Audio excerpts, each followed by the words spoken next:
Hello dear students, I am Abhishek Gupta from civil department और आज हम वीक 6 सेमेस्टर में जो कि सब्जेक्ट है स्ट्रक्चरल इंजीनियरिंग डिजाइन 2, इसमें आज हम लेक्चर नंबर 2 लेकर के आए हैं। इसमें आज हम पढ़ने वाले मोड्स ऑफ फेलियर्स के बारे में कि कनेक्शंस में किस किस टाइप के फेलियर्स हो सकते हैं।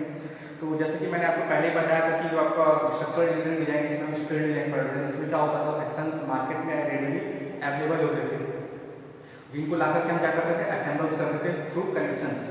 कनेक्शन के हम तीन टाइप के पढ़े थे, ठीक है, और उसको भी हम लोडिंग कंडीशन के हिसाब से डिवाइड किए थे कि जैसा जिस जगह पे आपका लोडिंग कंडीशन आएगा वैसा हम वहाँ पे कनेक्शन प्रोवाइड करेंगे। तो आज हम ये मान के चलते हैं जो आपका लोड ट्रांसफर होता है मेंबर्स के, और मेंबर से कहाँ से पास होता है, आपके कनेक्शन से पास होता है। तो हो सकता है कि आपका कनेक्शन फेलियर हो जाए, ठीक है। इसीलिए स्टील स्ट्रक्चर में कनेक्शन का इंपॉर्टेंस इसलिए इतना ज़्यादा बढ़ जाता है, ठीक है, क्योंकि जनरली हो सकता है कि आपका कनेक्शन फेलियर हो जाए और आपका पूरा स्ट्रक्चर कोलैप्स कर जाए। तो हमको कनेक्शन को बड़े ध्यान से उसको नॉर्म्स के अकॉर्डिंग हमको डिजाइन करना पड़ता है। उसके लिए हमको IS कोर्स में बहुत सारे नॉर्म्स दिए हुए हैं, ठीक है, टू अवॉइड दोस फेलियर्स। तो सबसे पहले आपको ये पता होना चाहिए कि उसमें किस किस टाइप के आपके कनेक्शंस में फेलियर्स आ सकते हैं। तो एक चीज आपको बता दूं, जो कनेक्शंस में आपको दो चीजों से मिलकर बना होता है। पहला तो होता है आपका या तो रिवेट बोल्ट, ठीक है, या फिर वेल्ड, और दूसरा होता है उसको जिस प्लेट को आप ज्वाइंट कर रहे हो, ठीक है। तो या तो प्लेट फेल हो सकता है, या तो आपका वो रिवेट या फिर आपका वो बोल्ट फेल हो सकता है, ठीक है। तो सबसे पहले ये समझते हैं कि बोल्ट में कितने टाइप का फेलियर होता है, और IS कोर्स में हमको उनको काउंटरैक्ट करने के लिए क्या क्या नॉर्म्स दिए हुए हैं, ठीक है।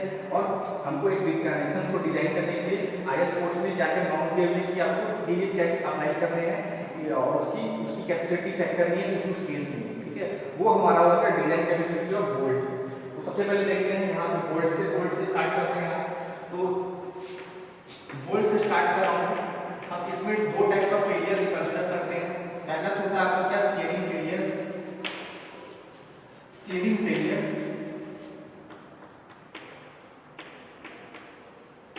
दूसरा होता है आपका क्या, बियरिंग फेलियर, बियरिंग फेलियर, ठीक है। अब देखो शेयरिंग फेलियर को समझना बहुत ज्यादा इंपॉर्टेंट है। शेयरिंग फेलियर होता क्या है, शेयरिंग फेलियर में क्या होता है, आपका बोल्ट होता है वो दो भाग में स्प्लिट हो जाता है बिकॉज ऑफ फोर्स के कारण। कौन से फोर्स के कारण, उसके हम एक एग्जांपल लेते हैं लैप जॉइंट का। ये मैंने लैप जॉइंट बनाया है। लैप जॉइंट में क्या होता है, दो मेंबर को ओवरलैप करते थे कुछ इस तरह से, और क्या करते थे, with the help of bolt हम जो करते थे ज्वाइन कर देते थे, ठीक है, ऐसा। अब हो रहा है कि जैसे इसमें लोड लगाया मैंने, ये लोड कहां से पास हो रहा है, इस प्लेट के सेंटर से, ठीक है। The line of action of force passing through these plates and this force are, इसमें से कुछ इसेंट्रिक का होगा, ठीक है। ये फोर्स क्या करेंगे, इस प्लेट को इस साइड, इस तरफ अपने right side, left side, and ये वाला फोर्स इस प्लेट को अपने साइड राइट साइड खींचने की कोशिश करेगा। इससे होगा क्या, जो आपका बोल्ट है, अगर बोल्ट की कैपेसिटी कम है, ठीक है, बोल्ट की कैपेसिटी कम है, तो होगा क्या, जो आपका बोल्ट है कुछ इस तरह से दो भाग में स्प्लिट हो जाएगा।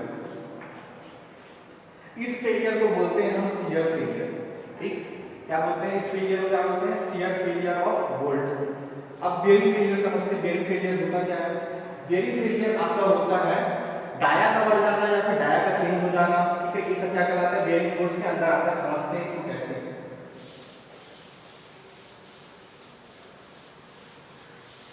समझते हैं।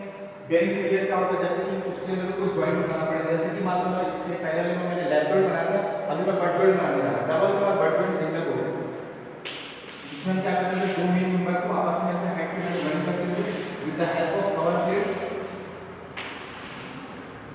With the help of cover plate, और क्या कर रहे हैं इसको with the help of bolting, इसको ऐसा ज्वाइन कर रहे हैं,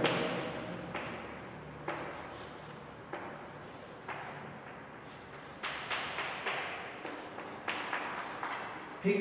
अब होगा क्या, जैसे कि मैंने क्या बताया, line of action of force है, इसके सीधे से पास हो रहा है इसके मेंबर की, ठीक है। दोनों कोइंसाइड कर CG of the joint and line of action of force.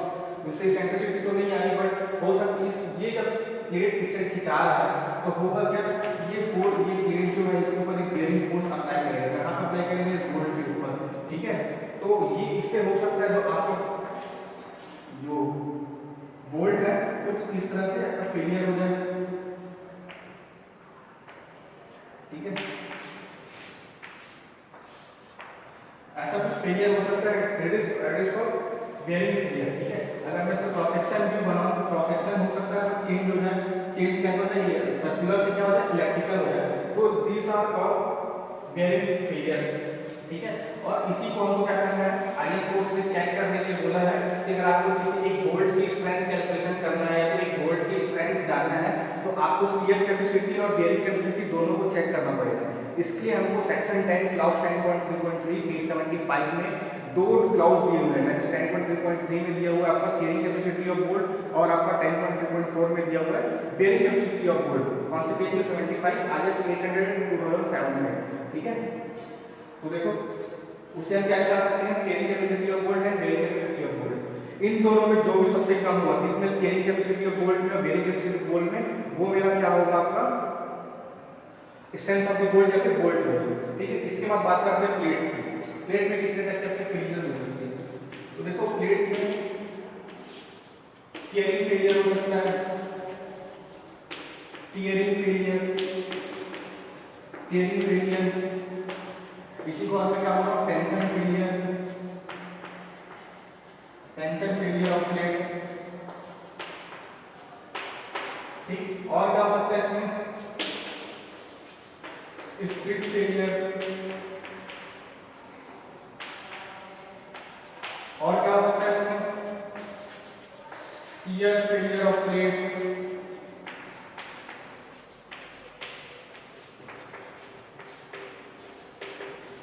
ठीक है। और क्या हो सकता है, आप सफिशिएंट डिस्टेंस नहीं प्रोवाइड किया जैसे कि edge distance, end distance, edge distance और एंड डिस्टेंस तो हो सकता है, उसी तरह भी आपको कुछ प्लेट्स में फेलियर हो सकते हैं, ठीक है। तो इन्हीं सबको काउंटर करने के लिए आईएस कोर्स ने कुछ हमको वैल्यूज दिए हुए हैं, जैसे कि कुछ कॉन्सेप्ट दिए जैसे कि दो बोल्ट के बीच का डिस्टेंस कितना होना चाहिए, एज डिस्टेंस कितना होना चाहिए, एंड डिस्टेंस कितना होना चाहिए, to avoid those failures. But still we have to calculate tension capacity of plate, ठीक है। क्योंकि टेंशन कैपेसिटी ऑफ प्लेट हमको चेक करना कंपलसरी है, क्योंकि हम नॉर्म्स के साथ उसको अवॉइड नहीं कर सकते, ठीक है। तो देखते हैं टेंशन टेयरिंग फेलियर का होगा, सबसे पहले ये समझते हैं, ठीक है। तो देखो टेयरिंग फेलियर में क्या होता है आपका, due to area reduction of plate, area reduction होने के कारण क्या होगा आपका जो स्ट्रेंथ ऑफ द प्लेट है वो क्या हो रही है, कम हो जा रही है। और जैसे मैं वहां पे टेंशन फोर्स अप्लाई करता हूं, प्लेट क्या हो गया, स्प्लिट हो गया, दैट इज कुछ आपका प्लेट मान लो कुछ ऐसा है, ठीक है। और मैंने क्या किया, मान लो मेरे पास सफिशिएंट यहाँ पे विड्थ अवेलेबल नहीं है, और मान लो यहाँ पे that is width of plate, thickness of plate, P force apply, और मान लो मैंने यहाँ पे मेरे पास मान लो मेरे को यहाँ पे मैं सिर्फ 2 वोल्ट ही प्रोवाइड कर सकता था, बट मैंने जबरदस्ती क्या किया, आईएस कोर्स को अवॉइड किया और नंबर ऑफ वोल्ट्स कितने प्रोवाइड कर दिए, 3। इससे हो गया क्या, सबसे यहाँ पे एक ही पॉइंट पे, एक ही लाइन पे सबसे ज्यादा एरिया रिडक्शन हो गया इसमें प्लेट्स में। तो एरिया रिडक्शन होने के कारण प्लेट की स्ट्रेंथ क्या हो गई, कम हो गई। और जैसे मैं यहाँ पे आपका टेंसाइल फोर्स अप्लाई किया, जैसे मैंने टेंसाइल फोर्स अप्लाई किया और आपका प्लेट क्या हो गया, स्प्लिट हो गया, टेयरिंग हो गया। इसलिए अपन एक प्रैक्टिकल करके देखते हैं।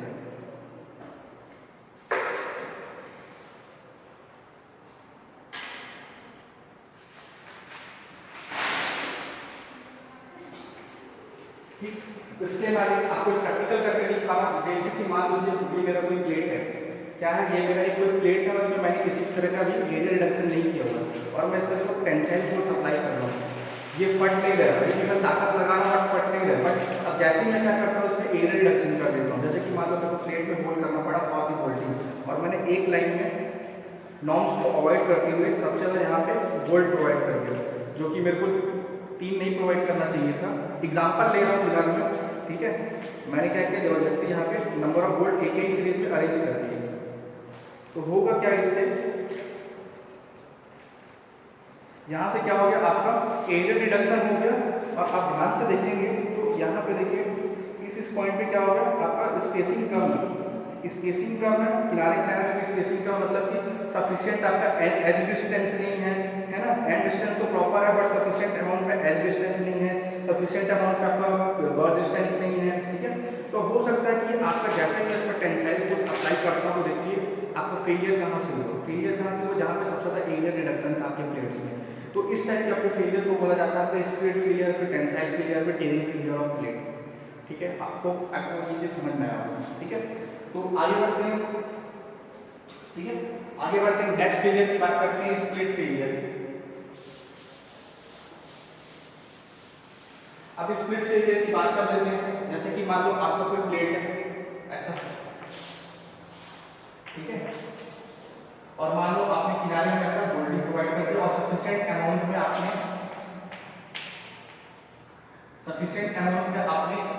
एज डिस्टेंस नहीं दिया या फिर एंड डिस्टेंस नहीं प्रोवाइड किया, तो उससे होगा क्या, जैसे आप इसमें फोर्स अप्लाई करोगे ये क्या होगा, ऐसा शियरिंग हो जाएगा। ठीक है, इसको बोलते हैं shearing failure of bolt. Practical करके देखते हैं इसका।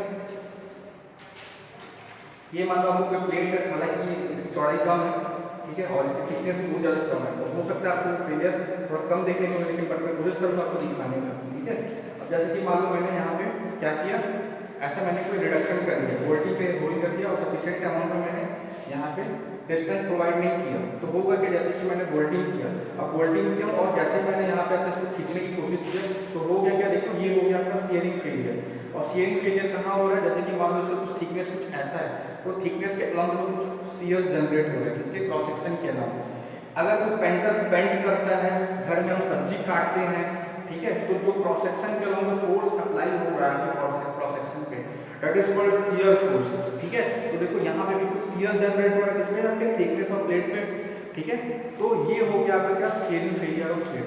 अब बात ये, सॉरी स्प्लिट, ये शियरिंग फेलियर भी बोल सकते हैं, और इसी तरह से आपका कुछ स्प्लिट फेलियर भी ऐसा ही होता है। ठीक है, स्प्लिट फेलियर में क्या होता है, कुछ आपका इस तरह से, ये आपके स्प्लिट फेलियर हो गया। ठीक है, तो ये था आपका कुछ फेलियर। ठीक है, इनको काउंटर करने के लिए हमको कुछ नॉर्म्स दिए गए हैं, जैसे कि आपका pitch distance, edge distance, end distance, आपका gauge distance, staggered pitch distance etcetera.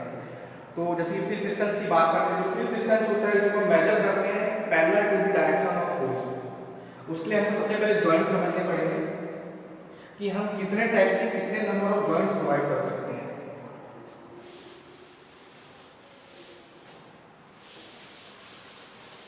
Sorry, arrangement. ठीक है, बोल्टिंग के अरेंजमेंट पे डिपेंड करेगा ये आपका। जैसे कि मान लो यहाँ पे 3 टाइप के अरेंजमेंट प्रोवाइड कर रहे हैं। पहला तो आपका हो गया ये चैन बोल्टिंग या फिर चैन अरेंजमेंट। इसमें क्या होता है, आपका जो बोल्ट्स होते हैं एक सीरीज में होते हैं, एक चैन के फॉर्म में होते हैं। ठीक है, इसको बोला जाता है आपका क्या, चैन बोल्टिंग या फिर चैन रिवेटिंग, चैन बोल्टिंग या फिर चैन रिवेटिंग। ठीक, इसके बाद आता है आपका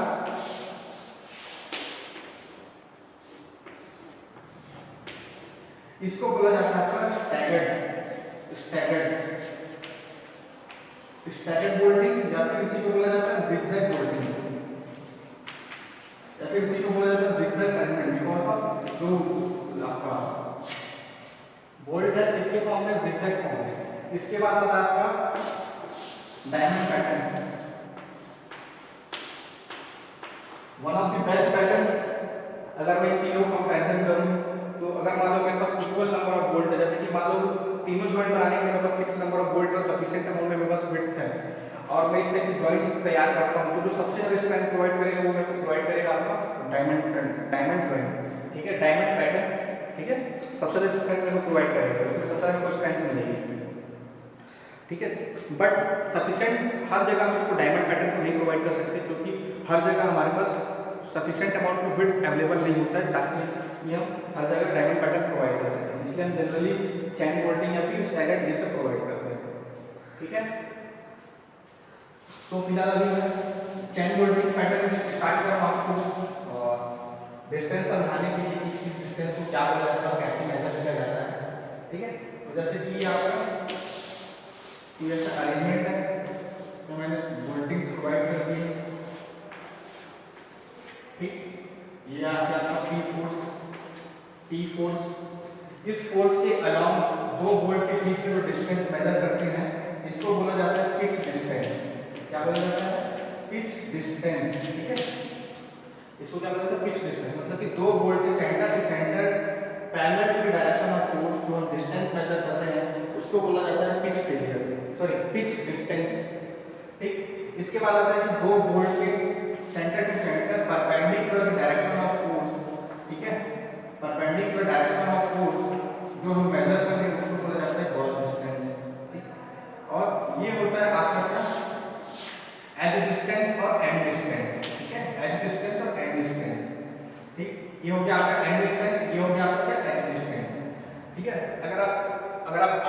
हाईएस्ट फोर्स की मैं बात करूँ, जो मिनिमम पिच डिस्टेंस की क्राइटेरिया है, मिनिमम पिच डिस्टेंस की अगर बात करूँ तो आपको मिनिमम कंसिडर करना है 3 times of dia of bolt. अगर मान लो 20 mm डाई का बोल्ट है तो आप 3 से मल्टीप्लाई कर दीजिए, या फिर आप मिनिमम 50 mm कंसिडर कीजिए। और जो मैक्सिमम वाला क्राइटेरिया है उसके लिए आपको क्या करना है, आपको जो प्लेट दिया रहेगा जिसमें आपको बोल्टिंग करना है उसको मल्टीप्लाई कीजिए 32 से उसके थिकनेस को, या फिर मैक्सिमम 300 लीजिए। इन दोनों में जो भी कम होगा वो क्या होगा, मेरा मैक्सिमम डिस्टेंस। और मिनिमम डिस्टेंस के लिए मैंने आपको बता दिया मिनिमम 50 mm या फिर 3 times of dia of bolt. ठीक, तो ये हो गया आपका मिनिमम और मैक्सिमम पिच डिस्टेंस का क्राइटेरिया। अब बात कर लेते हैं एज डिस्टेंस की। तो देखो हम जब प्लेट्स में होल करते हैं, प्लेट्स में होल कैसे करते हैं, या तो मशीन के थ्रू करेंगे या फिर हैंडमेड करेंगे। तो हैंडमेड में होता क्या है, सरफेस हमको सरफेस बकायदा अच्छे से रफ मिलता है थोड़ा as compared to machine cut hole. तो उसमें क्या होता है, हमको जो एज डिस्टेंस होता है हमको कितना लेना पड़ता है, 1.7 times of dia of hole. ठीक, और जब मशीन कट होल करते हैं तो हमको कितना लेना है एज डिस्टेंस और end distance, that is 1.5 times of dia of hole. ठीक है, तो ये हो गया आपका कुछ डिस्टेंस कैसे मेजर करना है समझ में आ गया। ठीक है, अब एक और नया इसमें स्टैगर्ड पिच देख लेते हैं।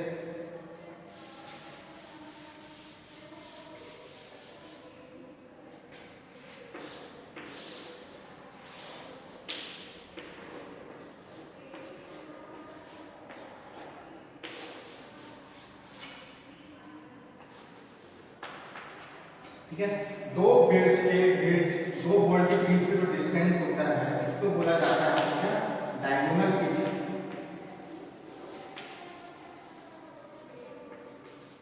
डायगोनल पिच, और इनके जो सेंटर टू सेंटर के बीच में जो डिस्टेंस होता है इसको बोला जाता है स्टैगर्ड पिच।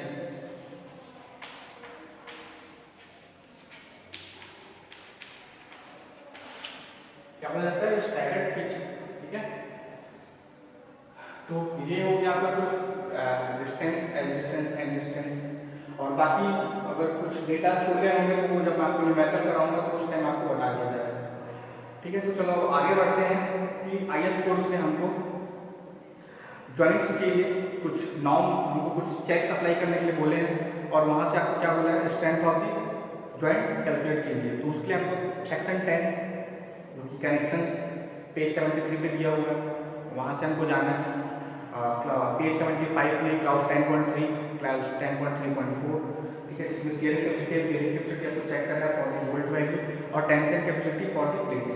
ठीक है, ये तीनों में जो सबसे मिनिमम होगा वो मेरा क्या होगा, स्ट्रेंथ ऑफ द जॉइंट। और स्ट्रेंथ क्या होता है, स्ट्रेंथ होता है रेजिस्टेंस टू फेलियर। ठीक है, तो बात कर लेते हैं अभी फिलहाल उन नॉर्म्स की। ठीक है, आईएस कोर्स में हमको कुछ फॉर्मूले दिए हुए, उन फॉर्मूले की हेल्प से हमको क्या कैलकुलेट करना है, आपका स्ट्रेंथ ऑफ द जॉइंट।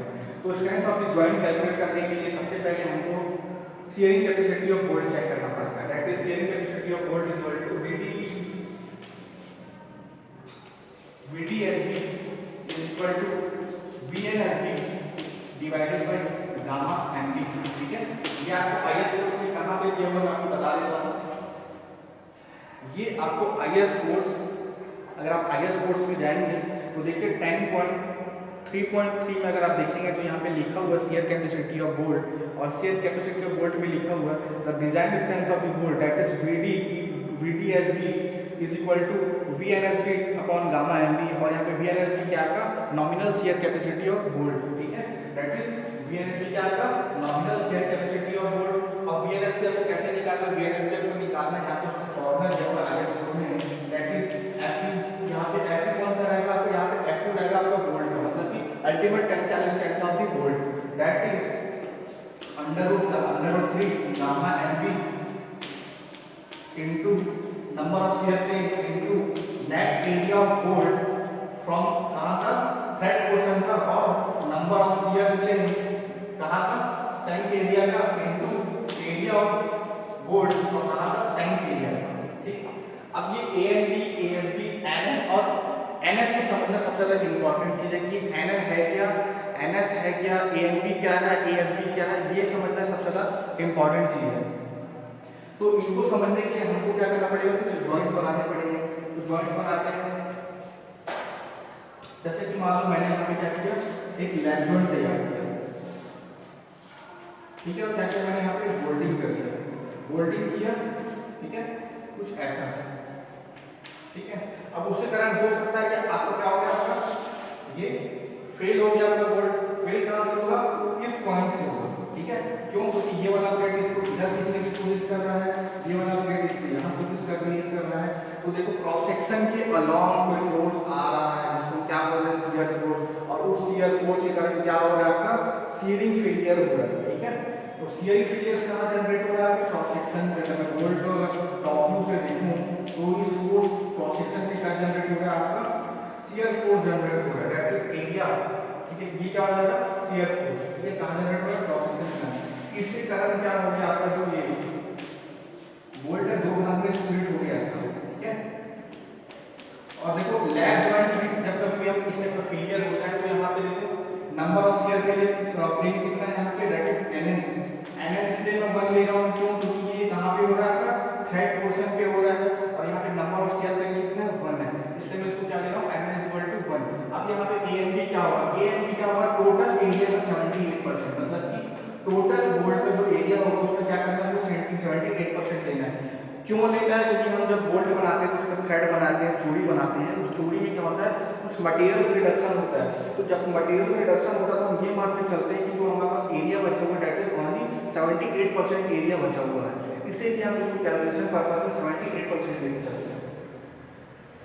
तो ए एंड डी क्या होगा मेरा, 78% का, जिसको मैं लिख सकता हूं 0.78 into pi/4 into d का स्क्वायर, ठीक है। Are you getting my point? So let's, तो ये हो गया आपका nn, और AMD क्या आ गया, 0.78 into pi/4 into d का स्क्वायर। 78% तो लेना आपको समझ में आ गया होगा। अब बात कर लेते हैं और नेट जॉइंट का, that is butt joint, double cover butt joint, double cover plate butt joint. मैंने ऐसा कोई जॉइंट बनाया जिसका कवर प्लेट, और मैंने क्या किया, इसमें बोल्टिंग कर दिया, ठीक। तो देखो यहाँ पे फेलियर कैसा होगा, आइदर आपको इधर वाला साइड फेलियर होगा तो आइदर इधर वाला साइड फेलियर होगा। तो मैं ये मान के चलता हूँ, चलो इधर वाला साइड आपका फेलियर होगा। अब देखो जो सीजी का है आपको जॉइंट का यहाँ पे, और सीजी से आपको क्या पास हो रहा है, फोर्स पास हो रहा है, that is P and that is P. अब ये पी फोर्स क्या कर रहा है, इस प्लेट में अप्लाई हुआ, इस प्लेट, ये प्लेट क्या कर रहा है, इसके ऊपर कुछ बेयरिंग फोर्स अप्लाई कर रहा है, ठीक है। क्या कर रहा है, बेयरिंग फोर्स अप्लाई कर रहा है, या फिर हो सकता है इस फोर्स के कारण हो सकता है इसमें कुछ शियरिंग फेलियर जनरेट हो जाए, ठीक। और आपका हो सकता है यहाँ पे दो पार्ट में आपका ऐसा कुछ स्प्लिट फेलियर हो जाए, शियरिंग फेलियर। तो जिसमें से देखो एक चीज और समझना पड़ेगा आपको, यहाँ पे नंबर ऑफ शियर फेलियर, ठीक है।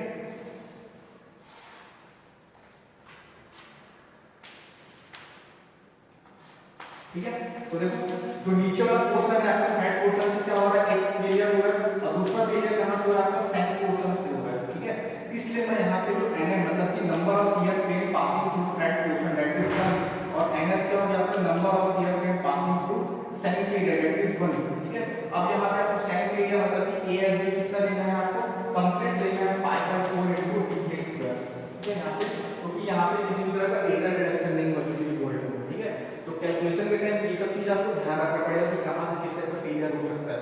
अब कभी भी आपका इस टाइप का बट जॉइंट है जहाँ पे डबल कवर प्लेट है, तो एक शियर प्लेन आपका कहां जनरेट होगा, एक तो फ्लैट पोर्शन में जनरेट होगा, और दूसरा नंबर ऑफ शियर प्लेन कहां जनरेट होगा, सैंक एरिया में, सैंक पोर्शन, ठीक है। तो नंबर ऑफ शियर प्लेन कितने होगा, 2, एक तो nn 1 और ns 1। चलो आगे बढ़ते हैं, ठीक है। यहां से मैं क्या निकाल सकता हूं, VDSB, ठीक है। अब इसके बाद मेरे को क्या चेक करना है, 10.3.4 क्लाउस पे सेक्शन 10 A75 क्लाउस 10.3.4 वहां पे जाना है, और वहां पे मुझे क्या चेक करना है, bearing capacity of bolt. Bearing capacity of bolt मतलब कि क्या, VDPP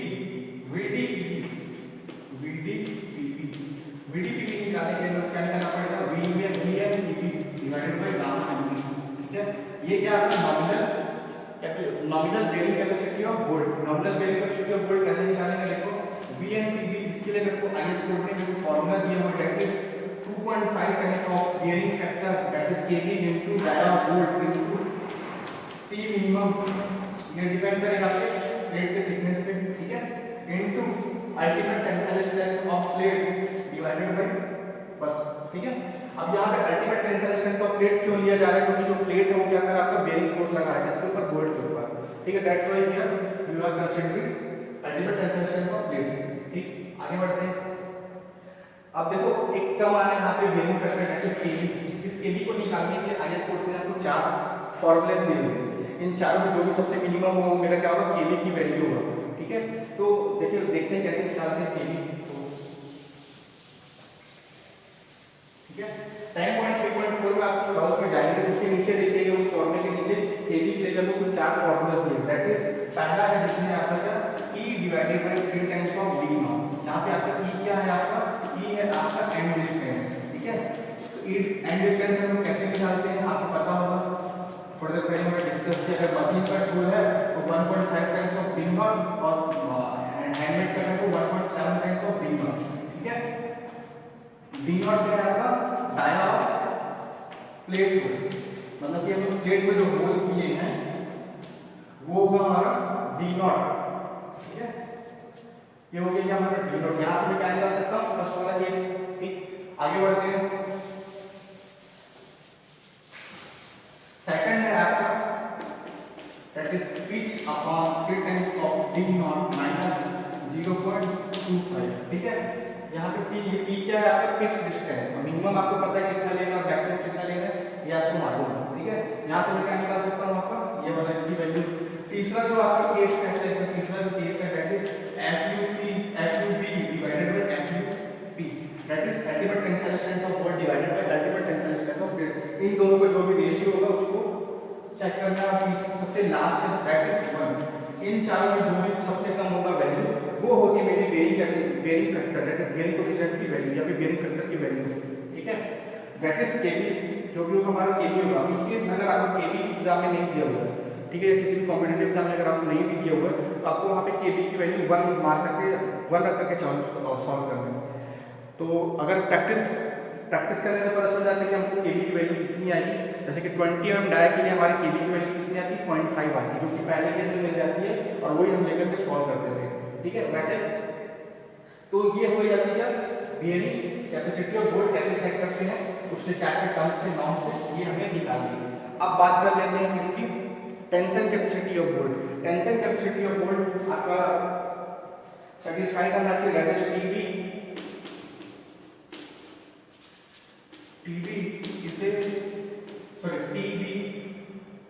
लेस देन और इक्वल टू इसको TDB के, ठीक है। और TDB हम कैसे निकालेंगे, TDB निकालने के लिए हमको फार्मूला दिया हुआ है that is TNB gamma MB, ठीक है। और TNB कैसे निकालोगे, that is 0.9 into FUP divided by gamma MB। एक सेकंड,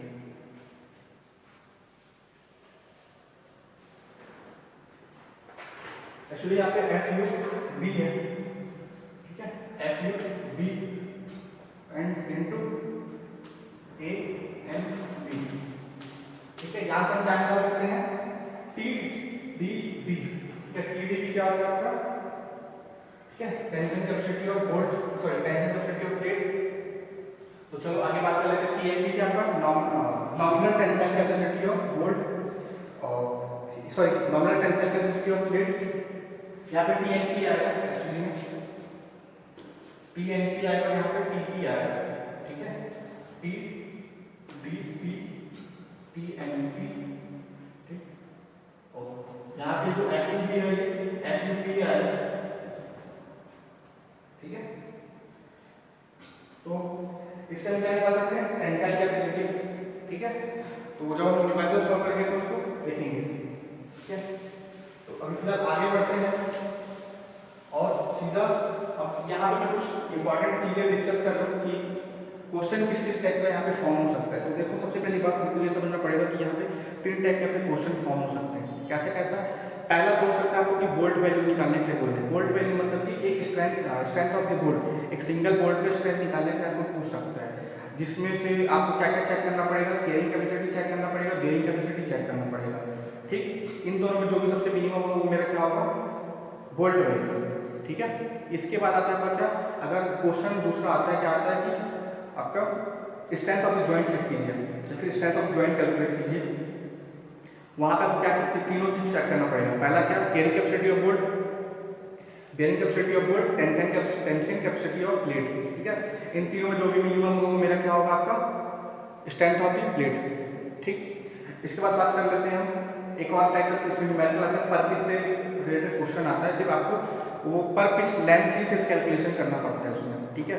तो वो हम जब न्यूमेरिकल सॉल्व करेंगे तो उस टाइम ज़्यादा अच्छे से समझेंगे, ठीक है। और इसके बाद एक और क्वेश्चन आ सकता है इसमें आपका वेल्डेड जॉइंट से, ठीक है। वेल्डेड जॉइंट में फिलेट वेल्डेड बट वेल्डेड हमको पढ़ना है, जो हम इसके बाद वाले लेक्चर में पढ़ेंगे, ठीक है। बाद वाले लेक्चर में फिलेट वेल्डेड बट वेल्डेड पढ़ेंगे, इससे भी रिलेटेड क्वेश्चन आता है। और इसमें से एक और डेरिवेशन आता है आपका मोमेंट्स से रिलेटेड एक टॉपिक है, ठीक है। इसमें आपका जनरली वेल्डेड टेंशन में काम आता है, वो उससे डेरिवेशन आ सकता है। और क्या आ सकता है आपका इस चैप्टर से, आपका जनरली इसी टाइप से क्वेश्चन आते हैं, ठीक है। तो आपको उसमें सबसे ज़्यादा ध्यान देना कि क्वेश्चन क्या बोल रहे हैं, क्या निकालने के लिए बोल रहे हैं, किस टाइप के जॉइंट्स बोल रहे हैं, किस टाइप के जॉइंट्स बनाने के लिए बोल रहे हैं, उस जॉइंट में कितने टाइप के नंबर ऑफ शेयर पिन हो सकते हैं, कहाँ से फेलियर्स होगा, किस टाइप का फेलियर्स होगा, ये सब हमको पता रहना जरूरी था, जो कि मैंने आज डिस्कस किया वो आपको समझ में आया होगा। और इनकेस आपको कोई भी डाउट होता है किसी भी चीज़ में या फिर आज के लेक्चर में, तो आप मैसेज कर सकते हो, ठीक है।